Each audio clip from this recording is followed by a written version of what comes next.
इन दो पेड़ों पौधों को एक साथ घर में लगा लो, पानी की तरह बरसेगा धन। वास्तुशास्त्र में कुछ ऐसे पेड़ पौधों के बारे में बताया गया है जिन्हें आप अपने घर में या अपने आसपास लगाते हैं तो हमारे घर में बरकत आती है। इसी के साथ यह पेड़ पौधे हमारे कई सारे कष्ट समाप्त कर देते हैं। जिस भी घर के आंगन में या फिर घर के आसपास इन पेड़ पौधों को लगाते हैं उस घर पर देव देवताओं का आशीर्वाद सदा बना रहता है और घर में सुख समृद्धि खुशहाली हमेशा बनी रहती है। इसी के साथ हम आपको बताने वाले हैं वास्तुशास्त्र में किन पेड़ पौधों को घर में लगाने से मना किया गया है। इन पेड़ पौधों को घर में होना बेहद अशुभ माना जाता है, जो घर में क्लेश को बढ़ावा देते हैं और रिश्तों में दरार डाल देते हैं। इनकी वजह से हमारे घर में आर्थिक परेशानियों का हमें सामना करना पड़ता है। आप समाज में अपना मान सम्मान खो बैठेंगे। जाने अनजाने में इन पेड़ पौधों को अपने घर में या आंगन में लगा लेते हैं तो इन्हें जल्दी हो सके घर के आंगन से हटा दें। यह जानते हैं कौन से वह पेड़ पौधे जिन्हें अपने घर में आंगन में शुभ माना जाता है। लेकिन उससे पहले अगर आप भी चाहते हैं माता लक्ष्मी का आशीर्वाद आप पर बना रहे तो इस वीडियो को एक लाइक करके अपने हमारे channel tips and tricks with Sulekha को सब्सक्राइब कर लें और कमेंट बॉक्स में जय माँ लक्ष्मी अवश्य लिखें। दोस्तों, अशोक का वृक्ष पहला है। पुराणों में यह बात लिखी हुई है कि अप्सराओं का भी वास होता है अशोक के वृक्ष में। ऐसी मान्यता है कि यह वृक्ष शोक और निराशा और जीवन की सभी परेशानियों को समाप्त कर देता है। इस वृक्ष को अपने घर के आसपास से या किसी भी स्थान पर लगाते हैं तो इससे आपके घर के सदस्यों के बीच हमेशा सुख शांति बनी रहती है और आपका मान सम्मान बढ़ेगा। अशोक के पेड़ में हमें शीतलता और खुशी प्रदान करता है।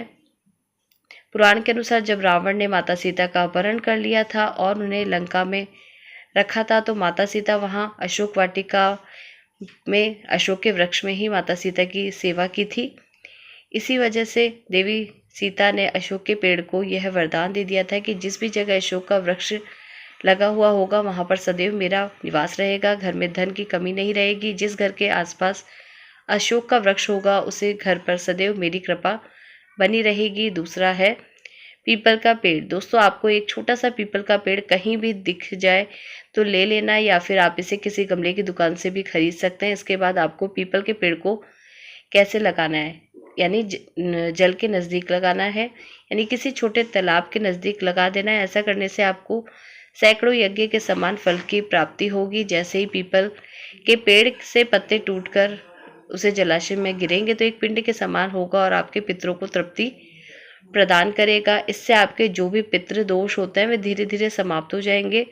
भगवान श्री कृष्ण भी यही कहते हैं कि जो भी व्यक्ति प्रतिदिन स्नान करके पीपल के पेड़ पर स्पर्श मात्र कर लेता है उसे अपने सभी पापों से मुक्ति मिल जाती है। इसके साथ धन की प्राप्ति भी होती है। वह अपने शत्रु से कभी भी पराजित नहीं होता। पीपल के पेड़ में ब्रह्मा विष्णु और शिव जी निवास करते हैं। पीपल की जड़ में विष्णु जी, पीपल के तने में शिव जी और पीपल के पेड़ के अग्रभाग में ब्रह्मा जी वास करते हैं। जब भी सोमवती अमावस्या पड़े तो उस दिन आपको किसी भी पीपल के वृक्ष पर जाकर भगवान से अपनी मनोकामना खुशहाली, घर की खुशहाली सुख समृद्धि के लिए प्रार्थना करनी है। ऐसा करने से ब्रह्मा विष्णु तीनों एक साथ आप पर अपनी कृपा बरसाएंगे। इससे आपको 1000 गुना विधान के बराबर फल की प्राप्ति होगी। शास्त्र में बताया कि पीपल के पेड़ से ज़्यादा शक्तिशाली पेड़ इस धरती पर कोई दूसरा भी नहीं है, क्योंकि पीपल के वृक्ष में साक्षात श्री हरि का वास होता है।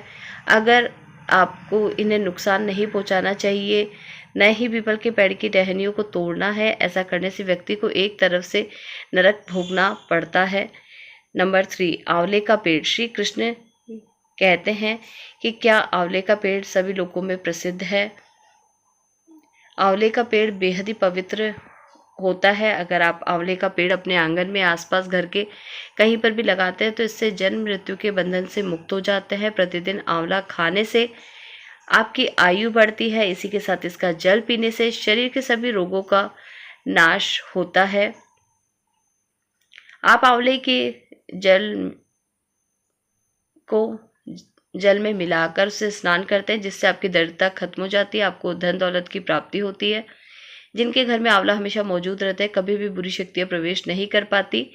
एकादशी वाले दिन अगर आपको आंवला मिल जाए तो आपके सभी तीर्थ से भी बढ़कर माना जाता है। जो भी व्यक्ति अपने बालों में आंवला लगाता है उसकी मृत्यु होने के बाद भी वह दोबारा इस धरती पर मनुष्य के रूप में जन्म नहीं लेता। आंगन में या फिर घर के आसपास आंवले का पेड़ लगा होता है, उस घर में माता लक्ष्मी नारायण का वास होता है, जिसकी वजह से घर में धन संपदाओं की कोई कमी नहीं रहती। नंबर 4, पाकड़ का वृक्ष। पुराणों में पाकड़ के वृक्ष को लेकर बहुत सी बातें बताई गई है। पुराणों में बताया गया जो भी व्यक्ति पाकड़ के वृक्ष को लगाता है उसे महायज्ञ करने के समान फल की प्राप्ति होती है।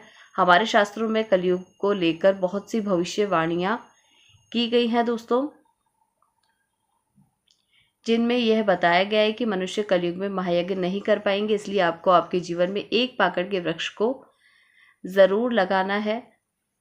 फिर चाहे वह आपके घर के आसपास हो या किसी भी जगह, प्राकृतिक दृश्य जब तक हरा भरा रहेगा तब तक ये आपके घर में दुख और दरिद्रता नहीं आने देगा। नंबर 5, नीम का वृक्ष।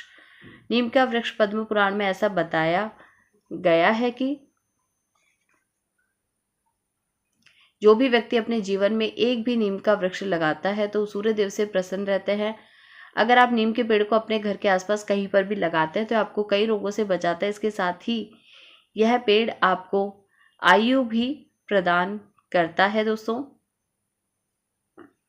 नीम का पेड़ माता लक्ष्मी को अति प्रिय होता है। वह नीम के पेड़ के नीचे निवास करती है, इसलिए अगर आप अपने घर के आसपास नीम के पेड़ को लगाते हैं तो इससे आपके घर में धन संपदा की वृद्धि होगी। आपके घर में पानी की तरह धन बरसेगा। दोस्तों, नंबर 6, जामुन का पेड़। अगर आप यह भी चाहते हैं कि आपके घर में कन्या के रूप में साक्षात माता लक्ष्मी जन्म ले तो आप अपने घर के आसपास जामुन का पेड़ लगा सकते हैं। पद्म पुराण में लिखा हुआ है कि जो भी व्यक्ति अपने घर के आसपास जामुन का वृक्ष लगाता है उसके घर में कन्या का जन्म होता है, जो आपके गौरव को बढ़ाती है। कन्याओं को माता लक्ष्मी का स्वरूप माना गया है, जैसे आपके घर में कभी भी धन की कमी नहीं रहेगी और माता लक्ष्मी आपसे प्रसन्न होगी। नंबर 7, बेल के वृक्ष।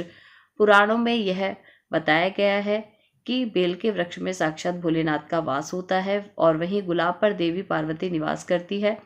इसलिए अगर आप किसी भी बेल के वृक्ष के पास एक गुलाब का पौधा लगा देते हैं जिससे आपको भोले के साथ साथ माता पार्वती का आशीर्वाद भी प्राप्त होगा, जिससे आपके जीवन में कभी भी दुख दरिद्रता नहीं आएगी। ऐसे घर पर भोलेनाथ की और माता पार्वती की कृपा हमेशा बरसती रहेगी। नंबर 8, जो भी व्यक्ति अपने घर में समाज में अपना मान सम्मान बढ़ाना चाहता है तो वह नारियल का पेड़ किसी भी स्थान पर लगा दे, यह आपके मान सम्मान में बढ़ोतरी करेगा। नंबर 9, अगर किसी को विवाह के लिए बढ़िया या फिर वधू नहीं मिल रही है तो अपने घर में अनार का वृक्ष लगाना है। इससे उसे व्यक्ति के जीवन में चल रही विवाह संबंधी सभी बाधाएं खत्म हो जाएगी। नंबर 10, अंगुल का पेड़ लगाने से आपके वंश की वृद्धि होती है। दोस्तों, आपको संतान सुख की प्राप्ति होती है। अगर किसी सुख नहीं मिल पा रहा है तो उसे अपने घर के आसपास अंगूर लगाना चाहिए, इससे उसे संतान सुख प्राप्त होगा। इसके अलावा आपको अपने घर के आसपास भूलकर भी ताड़ का वृक्ष नहीं लगाना है,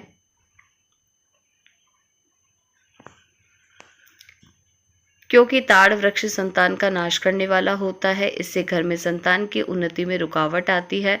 तो दोस्तों, आज की वीडियो में बस इतना ही। जानकारी कैसी लगी कमेंट करके ज़रूर बताइएगा। राधे राधे।